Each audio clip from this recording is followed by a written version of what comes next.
Bismillahirrahmanirrahim. Assalamualaikum warahmatullahi wabarakatuh.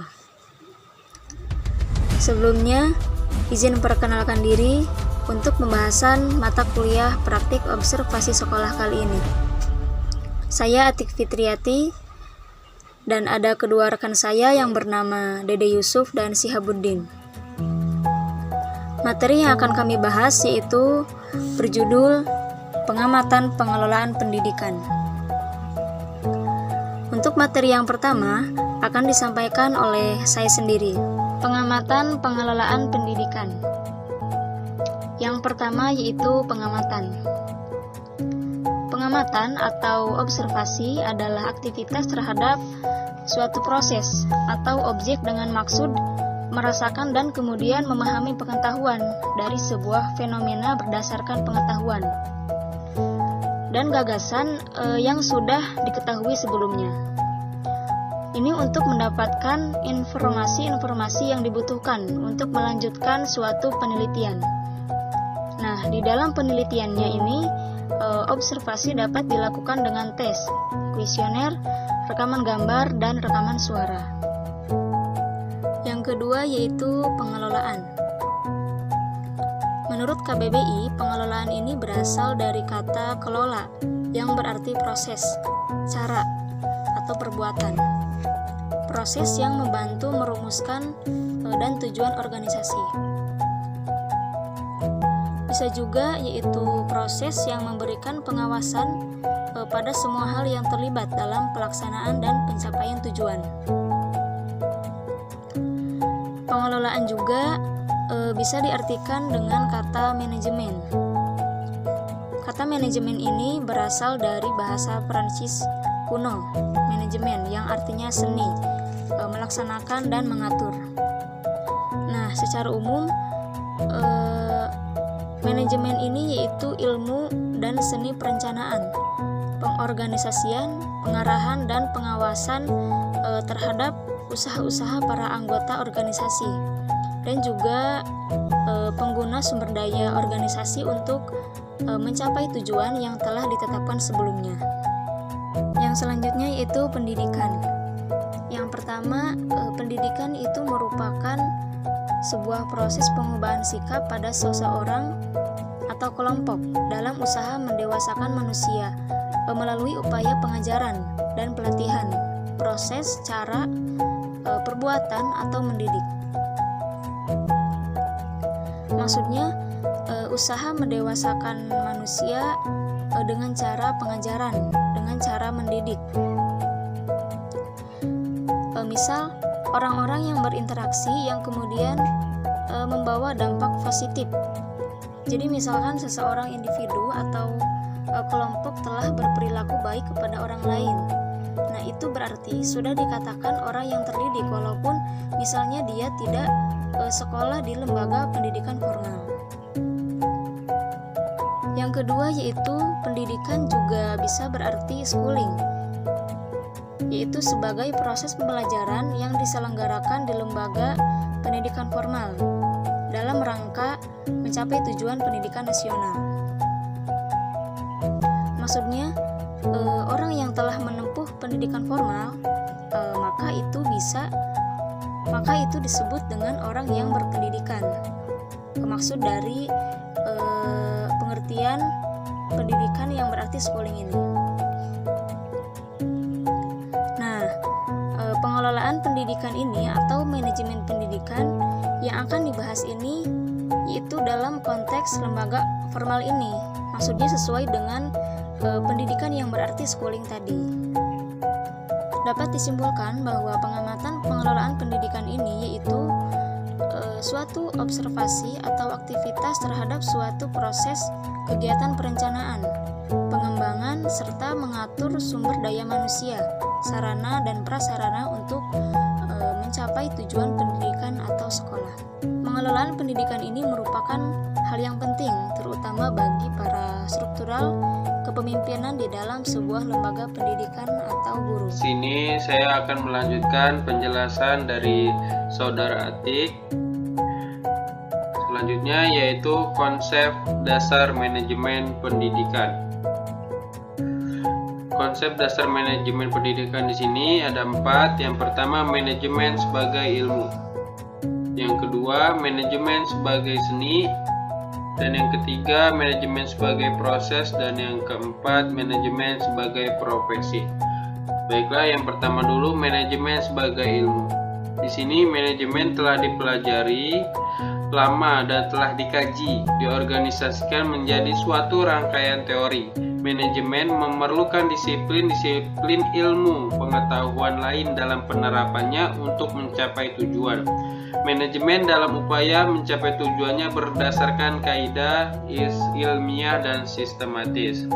Dan yang kedua, manajemen sebagai seni. Di sini diartikan bahwa manajer dalam mencapai tujuan banyak dipengaruhi oleh keterampilan pribadi, bakat, dan karakternya. Yang ketiga yaitu manajemen sebagai proses. Di sini diartikan sebagai proses karena dalam mencapai tujuan menggunakan serangkaian kegiatan yang tidak dapat dipisahkan satu dengan yang lainnya. Manajemen di sini sebagai proses ini lebih diarahkan pada proses mengelola dan mengatur pelaksanaan suatu pekerjaan atau serangkaian aktivitas dalam rangkaian mencapai tujuan. Dan yang terakhir yaitu manajemen sebagai profesi. Manajemen sebagai profesi ini menekankan pada kegiatan yang dilakukan sekelompok orang dengan menggunakan keahlian-keahlian tertentu. Keahlian-keahlian ini diperoleh karena dilatih atau telah memenuhi syarat standar tertentu dan diakui oleh masyarakat. Dengan keahlian tersebut, seseorang dapat memperoleh suatu status. Selanjutnya di sini ada fungsi manajemen pendidikan.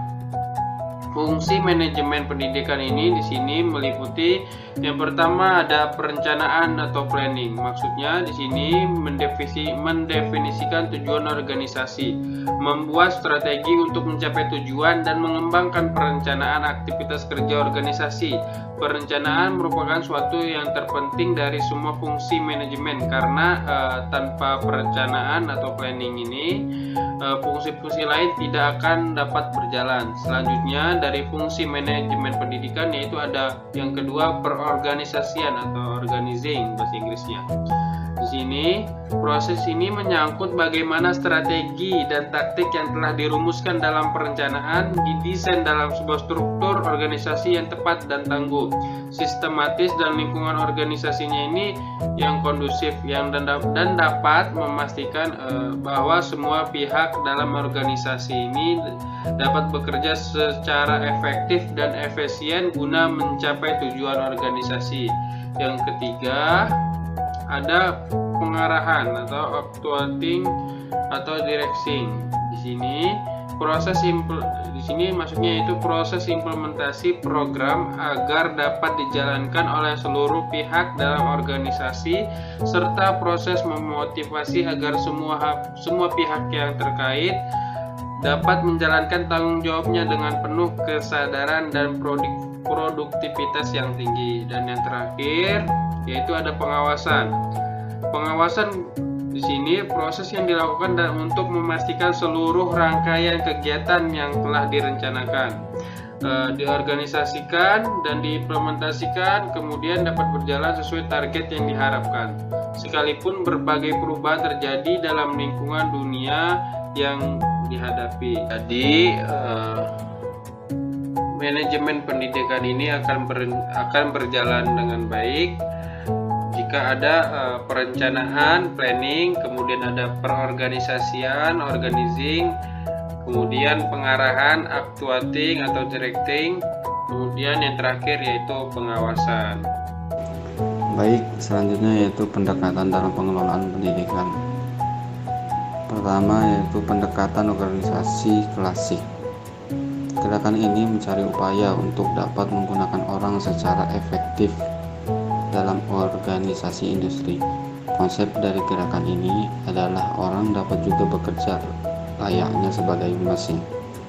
Yang kedua yaitu pendekatan hubungan manusia. Pendekatan hubungan manusia adalah gerakan yang lahir dan berkembang sebagai reaksi terhadap pendekatan organisasi klasik. Yang ketiga yaitu pendekatan perilaku. Pendekatan perilaku dalam administrasi adalah menggabungkan antara hubungan sosial dengan struktur formal dan menambahkan dengan proposisi yang diambil dari psikologi, sosiologi, ilmu politik, dan ekonomi.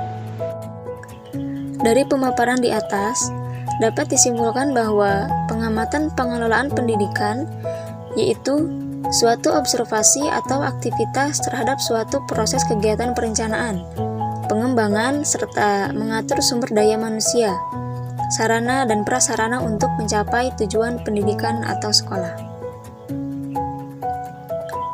Untuk mengetahui pengelolaan pendidikan ini, kita harus mengetahui konsep dasar, fungsi, dan juga pendekatannya. Konsep dasar manajemen pendidikan yaitu meliputi manajemen sebagai ilmu, manajemen sebagai seni, manajemen sebagai proses, dan manajemen sebagai profesi. Fungsi manajemen pendidikan yaitu perencanaan, pengorganisasian, pengarahan, dan pengawasan. Selanjutnya, pendekatan dalam pengelolaan pendidikan. Berikut meliputi pendekatan organisasi klasik, pendekatan hubungan manusia, dan juga pendekatan perilaku. Nah, semua ini guna untuk mencapai tujuan pendidikan secara efektif dan efisien. Sekian pembahasan materi pengamatan pengelolaan pendidikan dari kelompok kami. Apabila ada kesalahan, kami mohon maaf. Wassalamualaikum warahmatullahi wabarakatuh.